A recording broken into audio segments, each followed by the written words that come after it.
ಸ್ನೇಹಿತರೆ, ಇವತ್ತು ನಿಮ್ ಹತ್ರ ಒಂದು ಮುಖ್ಯವಾದ ವಿಷಯನ ಹಂಚಿಕೊಳ್ಳಕ್ಕೆ ಬಂದಿದ್ದೀನಿ. ನಾನು ಸುಮ್ಮನೆ ಇದ್ದೆ, ಆದರೆ ಯಾವಾಗ ದೇಶದಲ್ಲಿನ ವಿಚಿತ್ರ ಬದಲಾವಣೆ ಆಗೋಕೆ ಶುರುವಾಯ್ತೋ, ಹರೆಯದ ಮಕ್ಕಳ ಮನಸ್ಸಿನ ನಡವಳಿಕೆ ವ್ಯತ್ಯಾಸ ಆಗೋಕೆ ಹೋಯ್ತೋ, ಆಗಲೇ ನನಗೆ ಅನಿಸೋಕೆ ಶುರುವಾಯ್ತು ಇದು ಗಂಭೀರವಾದ ಸಮಸ್ಯೆ ಅಂತ. ಅಷ್ಟಕ್ಕೂ ನಾನಿಲ್ಲಿ ಹೇಳೋಕೆ ಹೊರಟಿರೋದು ಜಂಗಮವಾಣಿ ಅಲಿಯಾಸ್ ಮೊಬೈಲ್. ಸ್ನೇಹಿತರೆ, ನಿಮ್ಮ ಹತ್ರ ಗಂಭೀರವಾದ ಸಮಸ್ಯೆಗೆ ಕಾರಣವಾದ ವಿಷಯದ ಬಗ್ಗೆ ಹೇಳೋಕ್ಕೂ ಮುನ್ನ ಈ ಮೊಬೈಲ್ ಬಗ್ಗೆ ಒಂದಿಷ್ಟು ವಿಚಾರವನ್ನ ಹೇಳ್ಬಿಡ್ತೀನಿ. ಮೊಬೈಲ್ ಅನ್ನೋದು ಮಾನವನ ಜೀವನ ಶೈಲಿಯ ಬದಲಾವಣೆಗೆ ಅತಿ ಸೂಕ್ಷ್ಮವಾದ ಕಾರಣ. ಪ್ರಪಂಚದ ಮೂಲೆ ಮೂಲೆಯಲ್ಲೂ ಆಗುಹೋಗುಗಳನ್ನ ಅಂಗೈಯಲ್ಲಿ ನೋಡುವ ಹಾಗೂ ಆಶ್ಚರ್ಯ ಸಂಗತಿಗಳನ್ನ ತಿಳಿದುಕೊಳ್ಳುವ ಮಹಾಯಂತ್ರ. ಈಗಿನ ಕಾಲಮಾನದಲ್ಲಿ ಬುದ್ಧಿವಂತ ಅಂತ ಕರೆಸಿಕೊಳ್ಳಬೇಕಾದ್ರೆ ಕೈಯಲ್ಲಿ ಮೊಬೈಲ್ ಇರಲೇಬೇಕು, ಅದರಲ್ಲಿಯೂ ಸ್ಮಾರ್ಟ್ಫೋನ್, ಐಫೋನ್ ಇರಲೇಬೇಕು. ಮನುಷ್ಯ ತಾನು ಇದ್ದ ಸ್ಥಳದಿಂದಲೇ ನ್ಯೂಸ್ ನೋಡಬಹುದು, ಸಿನಿಮಾ ಹಾಡುಗಳನ್ನು ನೋಡಬಹುದು, ವಿದ್ಯಾಭ್ಯಾಸಕ್ಕಾಗಿ ಸಹಾಯವಾಗುವ ಹಾಗೂ ಕೆಲವು ಅಪ್ಲಿಕೇಶನ್ಗಳನ್ನು ಡೌನ್ಲೋಡ್ ಮಾಡಿಕೊಂಡು ಕಲಿಯಬಹುದು, ಸಾಧನೆಗೆ ಆಯ್ದುಕೊಳ್ಳುವ ಎಲ್ಲಾ ಕ್ಷೇತ್ರದ ಬಗ್ಗೆ ಮಾಹಿತಿ ಕಲೆ ಹಾಕಬಹುದು. ಇಲ್ಲಿ ಮುಖ್ಯವಾದ ವಿಷಯ ಏನೆಂದರೆ, ಕೂತಲ್ಲೇ ಮೊಬೈಲಲ್ಲಿ ಆಟ ಆಡಬಹುದು. ಆದರೆ ಅದೇ ಆಟ ಹೆಚ್ಚು ಬಳಕೆಯಾದಲ್ಲಿ ಆಗುವ ಕೆಟ್ಟ ಪರಿಣಾಮಗಳೇ ಇವತ್ತಿನ ಮಾನವನ ಮನಸ್ಸಿನ ಚಿತ್ತವನ್ನು ನಾಶ ಮಾಡಿ ಬುದ್ಧಿಯ ಸೀಮಿತವನ್ನು ಕಳೆದುಕೊಂಡು ಅರೆಹುಚ್ಚನಂತೆ ವರ್ತಿಸುತ್ತಿರುವುದು. ಅದರಲ್ಲಿ ಹೊಸದಾಗಿ ಪರಿಚಯವಾದ game PUBG, player unknowns battle ground.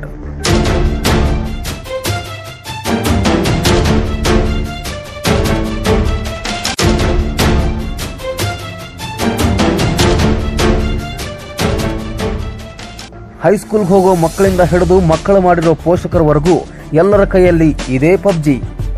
ಇದೊಂದು ಗೇಮ್ ಎಷ್ಟು ಅಡಿಕ್ಟ್ ಆಗಿದೆ ಅಂದ್ರೆ, ಸ್ಕೂಲು ಕಾಲೇಜ್ಗೆ ಹೋಗೋ ಮಕ್ಕಳು ತಂದೆ ತಾಯಿಯ ಮಾತನ್ನು ಕೇಳದೆ ಸದಾ ಕಾಲ ಪಬ್ಜಿ ಆಡ್ಕೊಂಡು ಕೂತ್ಬಿಡ್ತಾರೆ.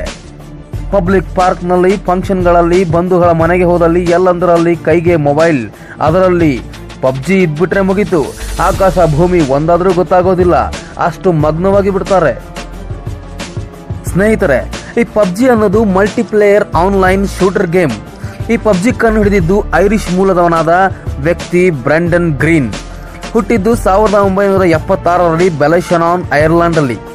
ಮೊದಲು ಡಿಜೆ ಆಗಿ, ಫೋಟೋಗ್ರಾಫರ್ ಆಗಿ ಕೆಲಸ ಆಸಕ್ತಿ ಶುರು ಮಾಡಿದ ಗ್ರೇನ್ ನಂತರ ಸಾವ್ ಪಾಲೋದಲ್ಲಿ ತನಗೆ ಇದ್ದ ಆಸಕ್ತಿ ಅಂದ್ರೆ ವೆಬ್ ಡಿಸೈನಿಂಗ್ ಕ್ಷೇತ್ರದಲ್ಲಿ ಕೆಲಸ ಮಾಡಲು ಪ್ರಾರಂಭ ಮಾಡ್ತಾನೆ. ಈತನ ಕೆಲಸವನ್ನ ನೋಡಿ ಸೋನಿ ಆನ್ಲೈನ್ ಎಂಟರ್ಟೈನ್ಮೆಂಟ್ ಅನ್ನೋ ಕಂಪನಿ ಇವನಿಗೆ ಕೆಲಸ ಕೊಡುತ್ತೆ. ಅಲ್ಲಿ just survive king of the kill ಅನ್ನೋ ಗೇಮ್ ಕ್ರಿಯೇಟ್ ಮಾಡೋದ್ರಲ್ಲಿ ಗ್ರೀನ್ ಸಹಾಯ ಮಾಡ್ತಾನೆ. ನಂತರ ಜಾಪನೀಸ್ ಫಿಲ್ಮ್ ಬ್ಯಾಟಲ್ ರಾಯಲ್ ಅನ್ನೋ ಚಿತ್ರದ ಸ್ಫೂರ್ತಿ ಪಡೆದ ಟೀಮ್ ಆರ್ಮಾ 3 ಅನ್ನೋ ಗೇಮ್ ಅನ್ನು ಸೃಷ್ಟಿ ಮಾಡ್ತಾರೆ. ಆ ಗೇಮಲ್ಲೂ ಕೂಡ ಗ್ರೀನ್ ಮಹತ್ವವಾದ ಪಾತ್ರವನ್ನು ವಹಿಸಿರ್ತಾನೆ. ಇಷ್ಟೆಲ್ಲ ಆದ್ಮೇಲೆ ಬೇರೆ ಬೇರೆ ಕೋಡ್ ಆಫ್ ಗೇಮ್ಸ್ ಬಗ್ಗೆ ಮಾಹಿತಿ ಕಲೆ ಹಾಕಿ ತಾನೇ ಏಕೆ ಹೊಸದಾದ ಗೇಮ್ ಸೃಷ್ಟಿಸಬಾರದು ಅಂತ ಯೋಚಿಸ್ತಾನೆ. ಆಗಲೇ ದಕ್ಷಿಣ ಕೊರಿಯಾದ ವಿಡಿಯೋ ಗೇಮ್ ಕಂಪನಿ ಬ್ಲೂ ಹೋಲ್ನ ಅಂಗಸಂಸ್ಥೆಯಾದ ಪಬ್ಜಿ ಕಾರ್ಪೊರೇಷನ್ ಅಂತ ಮಾಡಿಕೊಂಡು ಅದರ ಮುಖಾಂತರ ಸೃಷ್ಟಿ ಮಾಡಿದ್ದೆ ಈ ಪಬ್ಜಿ. ಡಿಸೆಂಬರ್ 20, 2017ರಂದು ಬಿಡುಗಡೆಯಾಯಿತು. ಇದಕ್ಕೆ ಸ್ಫೂರ್ತಿಯಾಗಿದೆ ದ ಹಂಗರ್ ಗೇಮ್ಸ್ ಅನ್ನೋ ಚಿತ್ರ. ಗೆಳೆಯರೇ, ಈ ಪಬ್ಜಿ ಅನ್ನೋದು ಒಂದು ಕಿಲ್ಲರ್ ಇನ್ಸ್ಟಿಂಕ್ಟ್ ಗೇಮ್. ಆಟದ ಪ್ರತಿ ಹಂತದಲ್ಲೂ ವೇಗ, ಶೈಲಿ ಬದಲಾಗ್ತಾ ಹೋಗುತ್ತೆ.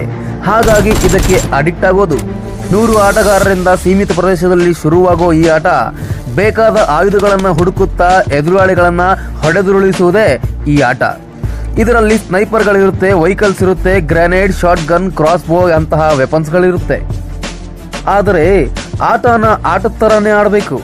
ಅದರಲ್ಲೂ ಮೊಬೈಲಲ್ಲಿ ಆಡೋದ್ರಿಂದ ಎಷ್ಟು ಆಡಬೇಕನ್ನೋ ತಿಳಿದಿರ್ಬೇಕಲ್ವಾ. ದಿನದಲ್ಲಿ ಅರ್ಧ ಗಂಟೆನೋ ಅಥವಾ 1 ಗಂಟೆನೋ ಮೊಬೈಲ್ ಗೇಮ್ ಆಡಿ ಮೈಂಡ್ ರಿಫ್ರೆಶ್ ಅಂತ ಮಾಡ್ಕೋಬಹುದು.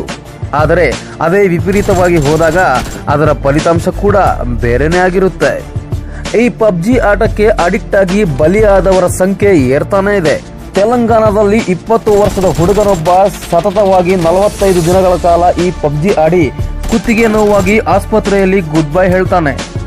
ಆಡ್ತಾ ಆಡ್ತಾ ಕುತ್ತಿಗೆಯ ನರಗಳು ಸಂಪೂರ್ಣವಾಗಿ ನಿಷ್ಕ್ರಿಯವಾಗಿ ಹೋಗುತ್ತೆ. ಜಿಮ್ ಟ್ರೇನರ್ ಒಬ್ಬನು ಆಡ್ತಾ ಆಡ್ತಾ ತನ್ನ ಮಾನಸಿಕ ಸಮತೋಲನವನ್ನ ಕಳೆದುಕೊಂಡಿರುವುದು ಹೇಳಲಾಗದ ಸಂಗತಿ. ಮಹಾರಾಷ್ಟ್ರದಲ್ಲಿ ತಮ್ಮನಿಂದಲೇ ಅಣ್ಣನ ಕೊಲೆ, ದೆಹಲಿಯಲ್ಲಿ ಮಗನಿಂದಲೇ ತಂದೆ ತಾಯಿ ತಂಗಿಯ ಕೊಲೆ, ಹೇಳ್ತಾ ಹೋದಷ್ಟು ಲೆಕ್ಕಗಳೇ ಮೀರ್ತವೆ. ನಾನಿಷ್ಟೆಲ್ಲ ಹೇಳೋಕೆ ಕಾರಣ ಏನ್ ಗೊತ್ತಾ? ಮೊನ್ನೆಯಷ್ಟೇ ಬೆಳಗಾವಿಯಲ್ಲಿ ನಡೆದ ಒಂದು ದುರ್ಘಟನೆ. ಪಬ್ಜಿ ಆಡಬೇಡ ಅಂದಿದ್ದಕ್ಕೆ ಮಗನೊಬ್ಬ ತನ್ನ 61 ವರ್ಷದ ರಿಟೈರ್ಡ್ ಪೊಲೀಸ್ ಅಪ್ಪನ ತಲೆಯನ್ನೇ ಕತ್ತರಿಸಿ ಇಡೀ ರಾತ್ರಿ ಅಲ್ಲ ಅಪ್ಪನ ಶವನ ಮುಂದೆ ಗೇಮ್ ಆಡ್ತಾ ಕೂತಿದ್ದ. ಯಾಕೆ ಹೀಗೆ ಗೊತ್ತಾ? ದಿನಪೂರ್ತಿ ದುಡಿದು ಬರೋದು, ಬಂದ ಮೇಲೆ ಟಿವಿನೋ, ಫೇಸ್ಬುಕ್, ವಾಟ್ಸ್ಆಪ್, ಯೂಟ್ಯೂಬ್ ಅಂತ ಕಾಲ ಕಳೆದು ಬಿಡ್ತೀವಿ. ಒಬ್ರಿಗೊಬ್ರು ಮುಖ ಕೊಟ್ಟು ಮನಸ್ಸು ಬಿಚ್ಚಿ ಮಾತಾಡೋದು ತುಂಬಾ ಕಡಿಮೆ. ನಾವಿಬ್ರು ಆದ್ರೆ ನಮಗೊಂದು, ಯಾಮ ಹರಿದ್ರೆ ಇನ್ನೊಂದು ಅನ್ನೋ ಮನಸ್ಥಿತಿ ಇರೋ ಕಾಲ ಇದು. ಇನ್ನು ಹಠ ಮಾಡೋ ಮಕ್ಕಳ ಕೈಯಲ್ಲಿ ಮೊಬೈಲ್ ಕೊಡಿಸಿ ಕೂಡಿಸ್ಬಿಟ್ರೆ ಅವರ ಪಾಡಿಗೆ ಅವರು, ಇವರ ಪಾಡಿಗೆ ಇವರು ಅವರದ್ದೇ ಆದ ಲೋಕದಲ್ಲಿ ಕಳೆದೋಗಿ ಬಿಡ್ತಾರೆ. ಇದೇನಾ ನಾವು ಬದುಕೋ ಜೀವನ?